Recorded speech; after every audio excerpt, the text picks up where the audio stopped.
¿Qué pasa? Bueno, compañeros, tíos, nada, aquí conduciendo al atardecer con el sol declinante que se va a esconder, me recuerda ese mogollón de veces que iba conduciendo la moto y veía cómo se ponía el sol y entonces tenía un dilema conmigo mismo, ¿no? Porque una de las cosas que me di cuenta al empezar, ¿no?, a viajar en moto fue cuánto dependía de la luz solar.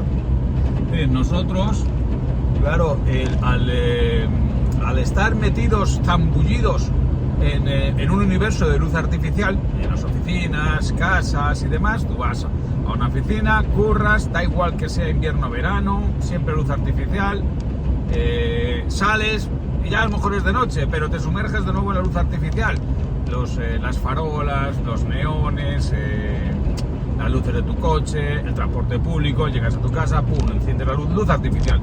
Vivimos sumergidos en luz artificial. Sin embargo, claro, cuando yo de repente empecé a aventurarme en lo remoto, me di cuenta de la importancia que tenía el ciclo solar para mí. O sea, yo dependía absolutamente del ciclo solar y como me equivocase, me costaba caro. Entonces, si se me hacía de noche en la carretera y no había llegado a un sitio donde dormir, o si se me hacía de noche y no había previsto que tenía que acampar, aunque llevara tienda de campaña, no os podéis imaginar la dificultad que tiene montar una tienda de campaña de noche. Al atardecer puedes ver, ¿no? Entonces montas la tienda, localices el sitio, es importante seguir las reglas básicas que yo tengo explicado en el libro Manual de Aventura para las acampadas, de seguridad. Yo nunca he tenido problema en una acampada, jamás.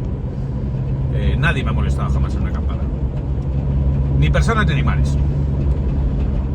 Y entonces tienes ahí todavía luz suficiente, o deberías tener suficiente para montar tu tienda, poner las piquetas, no sé cuántos, hacer eso a oscuras con la luz artificial de tu linterna.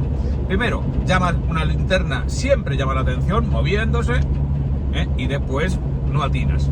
Entonces yo me di cuenta de la importancia que tenía el sol para mí. Claro, mis horarios se acomodaron a los horarios del sol, y también me di cuenta de la variación constante que tenía el horario del sol en función de las estaciones. Porque si tú viajas en verano o viajas en invierno, en primavera, los días son más largos, sobre todo en determinadas latitudes amanece muy pronto, pero puede hacerse de noche más pronto. Por ejemplo, ahora, cuando tú vas contando, claro, nosotros tenemos en cuenta, por ejemplo, tú viajas hacia el este, entonces vas perdiendo horas de tiempo y vas añadiendo, es decir, si en España son las 5, en Turquía son las 6, pero es que en Georgia son las 7. ¿Qué ocurre? Que en España se hace de noche más tarde, es decir, el sol se pone por el Atlántico y allí en las playas de Huelva está todavía atardeciendo cuando ya en Georgia es de noche. Pero hay que tener en cuenta una cosa, y esto es muy interesante. Los usos horarios, eso se estableció en el siglo XIX en un convenio, que es el convenio de Washington, que entonces es cuando se dice el GMT pasa por el meridiano de Greenwich. Después, no sé si son 15 grados, ahora mismo no me acuerdo, es una hora. ¿Qué ocurre? Que hay países que son muy estrictos en cuanto a su GMT más 1, su GMT más 2, o su GMT menos 1, su GMT menos 2. Por ejemplo, Estados Unidos, cada tantos meridianos, ¡pum!, es un uso horario diferente. El país tiene 5 o 6 horas distintas.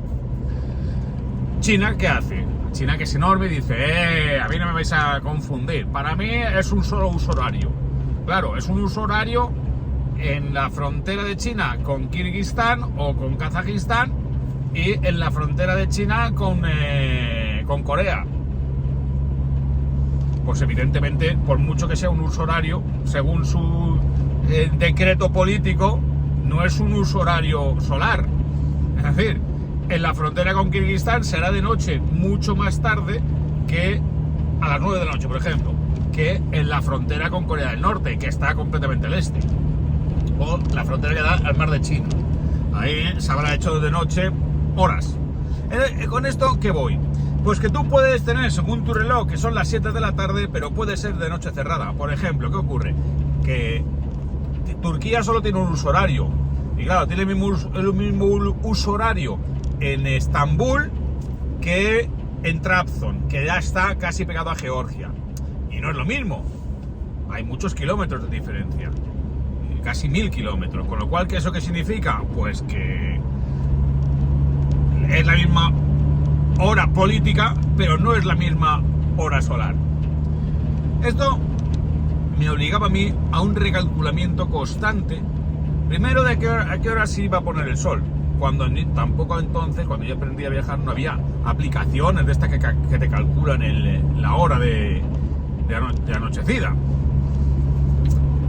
Entonces el sol era mi amigo, aunque también podía ser mi enemigo cuando pegaba muy, muy fuerte, pero cuando llegaban los ocasos, yo aprendí rápidamente, y por eso siempre los ocasos me gustan, y los ocasos siempre me recuerdan a esas situaciones cuando yo me vi de repente solo en una estepa, o me veía solo cruzando un territorio desértico, o un territorio solitario, porque el ocaso es muy bonito para fotografiarlo y para filmarlo, sobre todo al principio, que no hacía vídeos, solamente hacía fotos. El ocaso es muy bonito para fotografiar, y entonces queda muy bonito sacar la moto con el ocaso y tal, pero al mismo tiempo el ocaso te está diciendo que tienes 20 minutos para llegar para dormir. Tienes 20 minutos para localizar un sitio donde dormir. O sea, cuando empieza el ocaso, le dices, hostia, esto va a durar.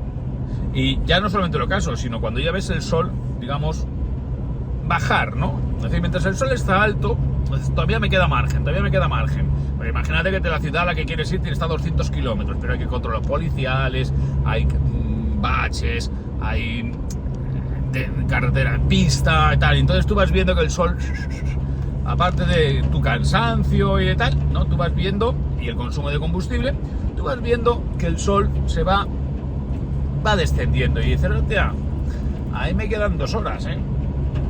Y luego dices, buf, 1 hora, y cuando ya empieza el sol a rozar la línea del horizonte, dices, bueno, aquí me queda media hora.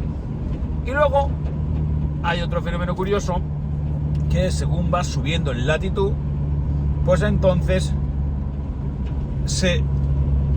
nos vamos acercando al paralelo 60.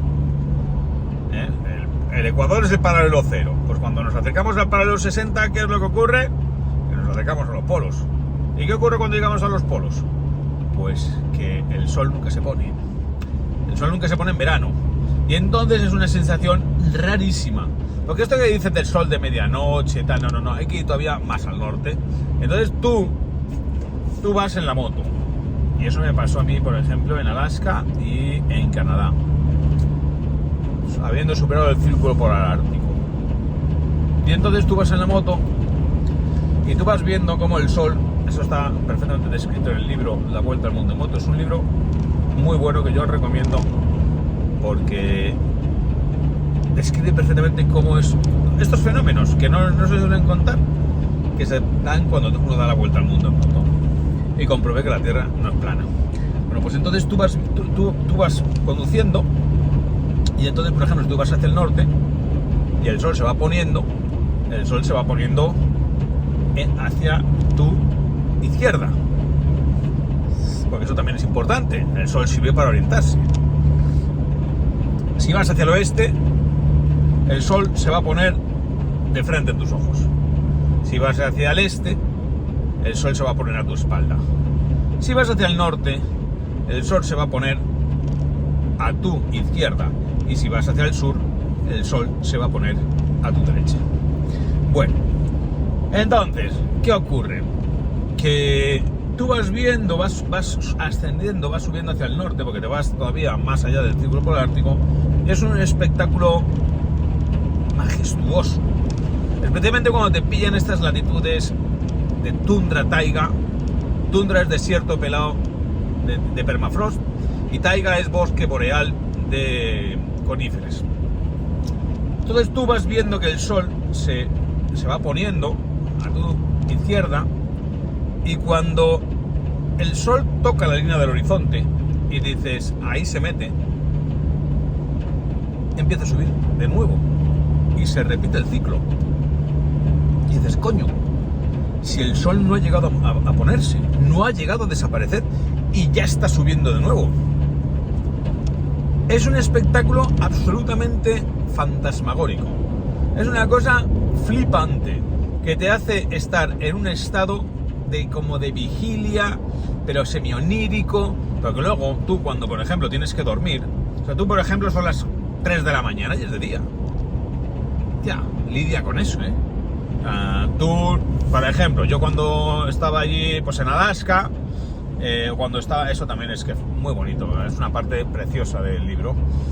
Cuando llegas a las altas latitudes allí en Norteamérica y te vas yo me fui, por ejemplo, por la Dempster Highway de Dawson City, que es una ciudad del oeste, o sea, de edificios de madera, y allí hay una concentración de motos que se llama Dash to Dawson, porque a Dawson solamente se llega por pista de tierra.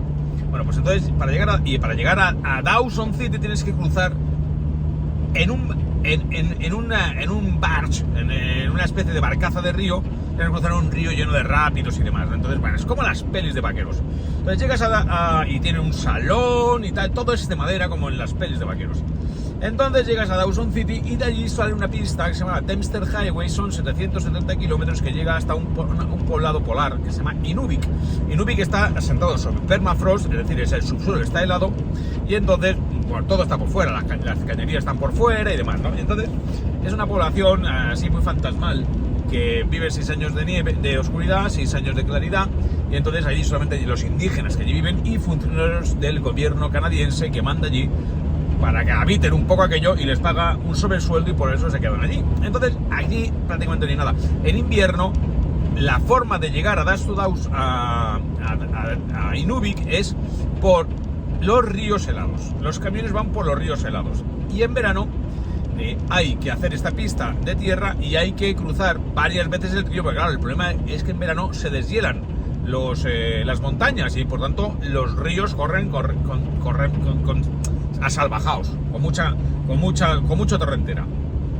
Es flipante. Yo, por ejemplo, en ese pueblo, pues coincidí en el salón, en un sitio rarísimo, un bar ahí rarísimo, con una pandilla de tíos extraños, y resulta que eran pilotos. Y entonces eran pilotos que trabajaban en verano en Inuvik y en invierno se iban a la Patagonia. Y entonces estaban siempre cambiando de destino cuando se abrían porque si no en invierno estaban las pistas heladas, pero en verano se podía. Y entonces yo les preguntaba, oye tíos, ¿por qué vosotros sois especialistas en estos climas, en estas latitudes? Y me dijeron, porque sabemos aterrizar en pista de grava. Es decir, las condiciones climáticas son tan extremas que, por ejemplo, las carreteras están sin asfaltar porque se destrozarían por completo, y los aeropuertos no son de pista asfaltada, son de pista de grava. Y la única cualidad que requiere un piloto para volar en esos territorios, en la Patagonia en invierno, porque es verano allí, y en el Círculo Polar Ártico, más el Círculo Polar Ártico, en verano, es saber aterrizar en pista de grava, que es una cualidad peculiar. Eran unos personajes de las pelis, tío. Las pelis allí borrachos y tal, ¿no? Y claro, tú estabas en el bar, salías del bar, eran las 3 de la mañana y era de día. Vete tú a dormir siempre de día. Entonces, igual que la oscuridad permanente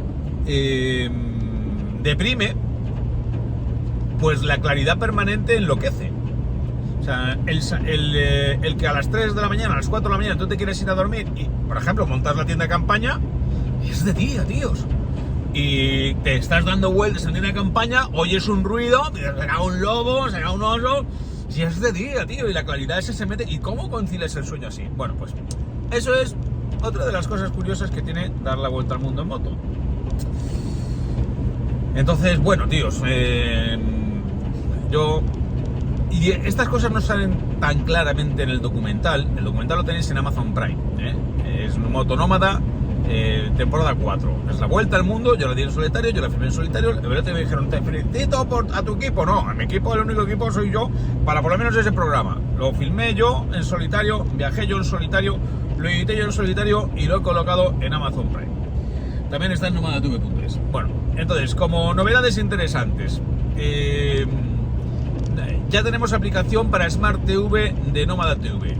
Antes se podía ver en la Smart TV perfectamente, se ve a través de, digamos, utilizando el mirror del teléfono. Es decir, tú puedes, si tienes iPhone, lanzas tu televisor a través de AirPlay lo que estás reproduciendo en el teléfono, y si no, lo que haces es con Android, pues tienes otras, tienes la aplicación Web Videocaster, otras, ¿no? Ahora ya por fin tenemos una aplicación para Smart TV. Todavía no está en la Apple Store o en la Google Play Store, porque tiene que probarse y testarse. Hay un enlace de descarga que lo tenéis en el foro de nomadatv.es. En nomadatv.es hay un foro. En ese foro hay varios hilos. Uno de los hilos es el de la aplicación, y se han ido publicando posts sobre cómo se tiene que hacer y publicando la última versión, porque hay sucesivas versiones, cada vez más estable, cada vez mejor, de la aplicación. Después, otra novedad: el 21 de septiembre yo doy una conferencia en Ronda, Málaga, en el festival Gas and Dust. Es un festival que hay que pagar entrada, puede ser de todo el fin de semana o solamente del sábado. Yo el sábado voy a dar la conferencia. ¿Yo qué voy a hacer? El día 20 voy a hacer un viaje cojonudo, larguísimo, hay que ser culo de ferro para acompañarme, porque son 500 kilómetros, pero muy guapo, recorriendo la Siberia española. Entonces iré acompañado de los suscriptores que quieran venir. Escribiré a los suscriptores un correo indicándoles el punto de encuentro y la ruta, por si alguno quiere ir al punto de encuentro o por si alguno vive cerca de la ruta, por ejemplo en Badajoz, en Sevilla, en Córdoba.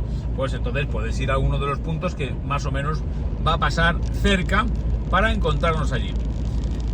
Yo os recomiendo que os suscribáis a la plataforma por 29 pavos al año. Ves los programas. Bueno, acabo de estar en Irak, oye, no sé, y yo cuento otro Irak, no cuento películas, no cuento historias de terror, no exagero, no, nada. Yo voy a lo que voy, que es a enseñar que se puede ir al país, cómo se puede ir, que es seguro, especialmente el Kurdistán iraquí, y voy a hablar de la historia, del origen de las civilizaciones, y por tanto busco relieves asirios, busco inscripciones cuneiformes, y entonces voy a hablarte de el nacimiento de la agricultura, el nacimiento de la ganadería, el nacimiento de la escritura y tal. Eso es mi objetivo. Después, pues me voy a mezclar con la gente, voy a demostrar, voy a enseñar que son completamente normales, pero eso no es lo que vas a ver en televisión.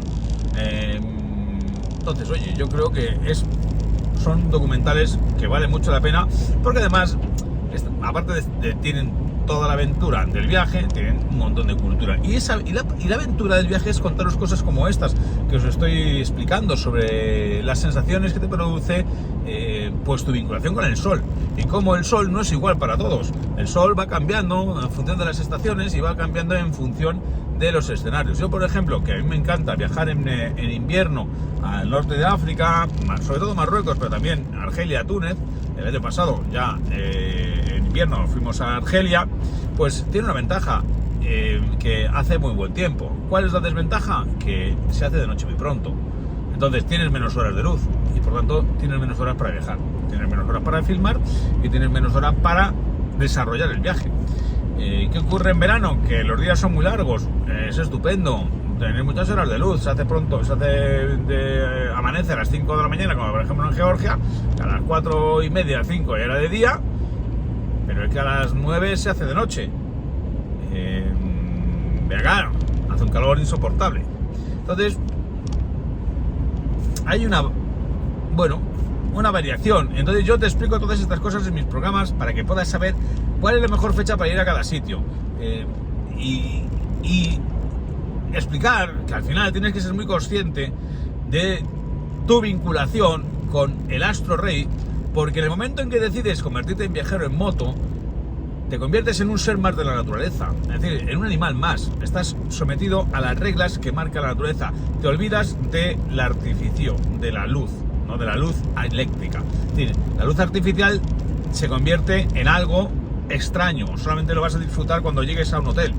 El resto del tiempo estás sometido a los caprichos de la naturaleza.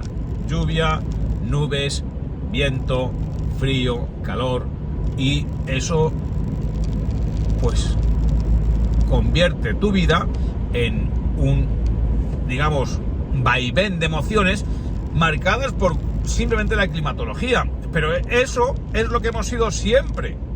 Nosotros hemos celebrado la primavera porque llegaban las cosechas, porque llegaba el buen tiempo, y nos hemos acurrucado cuando ha llegado el invierno. Hemos estado más tristes, hemos estado más reflexivos, hemos dedicado a construir nuestras herramientas y tal.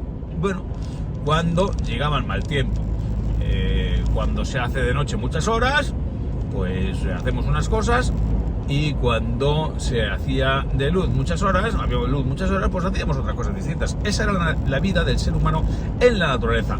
Ahora nos hemos acostumbrado a que todos nuestros ritmos sean iguales y sean marcados por un interruptor. Entonces, te levantas a la hora que te dices el interruptor, te acuestas a la hora que dices, pero no tiene que ver con la naturaleza. Puedes tener horarios completamente alterados, puedes dormir de día y vivir de noche. Bueno, existen los ritmos circadianos, te los estás cargando, pero como no somos conscientes de qué significa eso, y que el ritmo circadiano sigue actuando dentro de nosotros, aunque creamos que no, pues vivir de día, o sea, vivir de noche, dormir de día, envejece y engorda. Por ejemplo, o sea, si tú te alimentas exclusivamente mientras hay luz, pues tienes más tendencia a mantener un peso saludable que si te alimentas a deshoras o comes por la noche. No porque las calorías sean distintas por la mañana que por la noche, sino porque tu capacidad para asimilar los nutrientes varía. Entonces, tú por la noche no estás diseñado para introducir calorías en tu cuerpo. Estás diseñado para dormir. Pero nosotros hemos alterado a voluntad nuestro funcionamiento. Cuando te conviertes en viajero, en aventurero, como necesariamente tienes que viajar de día, porque viajar de noche es sumamente peligroso, pues entonces te reencuentras con la naturaleza y te das cuenta de cómo esa naturaleza afecta decididamente y decisivamente en tu forma de vida. Tu forma de vida y en tu forma de ser. Porque no hay cosa que le amargue a uno más y que le agríe el carácter que pasar 6 meses a oscuras o tirarse una semana en moto bajo la lluvia incesante. Entonces te conviertes en un amargado, porque estás jodido. Y sin embargo, cuando estás recorriendo un paisaje maravilloso y estás con una climatología benigna, pues te conviertes en mejor persona. Y eso es simplemente, tú eres el mismo. Ha cambiado la bóveda celeste. En fin, muchachos, estas son las cosas que yo cuento. A quien le interese saber más, libros y documentales. Y a quien se la pele, pues no sé qué hacer viendo este vídeo hasta el final, la verdad. Venga, hasta luego.